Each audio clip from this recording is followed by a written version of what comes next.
আবার একটি নতুন রেসিপি নিয়ে আপনার কাছে চলে এলাম। বরবটির পকোড়া শুরু থেকে শেষ পর্যন্ত দেখবেন। বরবটির পকোড়ার জন্য নিয়েছি বেসন, নিয়েছি হলুদ, লঙ্কা, জিরা, লবণ দিয়ে এইসব সমস্ত গুঁড়ো উপকরণ মিশিয়ে দিতে হবে হাত দিয়ে।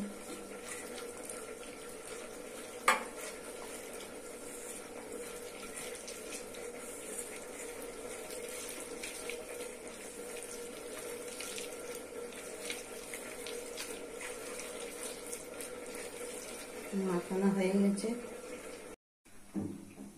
তেল গরম হয়ে গেছে।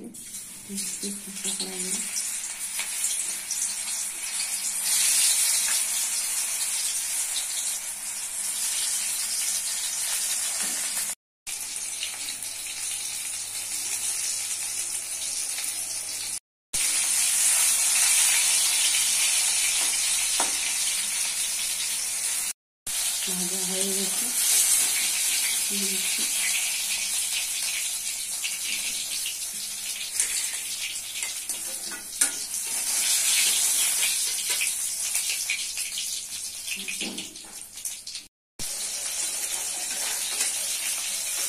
উল্টে পাল্টে দিতে হবে।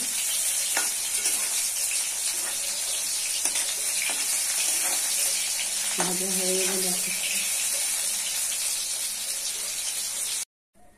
বরবটির পকোড়া রেডি হয়ে গেছে। কত সুন্দর, কত কালারফুল, কত টেস্টি, কত মুচমুচে। বাড়িতে করে খাবেন, পরিবারকে করে খাওয়াবেন। লাইক, শেয়ার, সাবস্ক্রাইব করুন, সঙ্গে থাকেন, পাশে থাকবেন।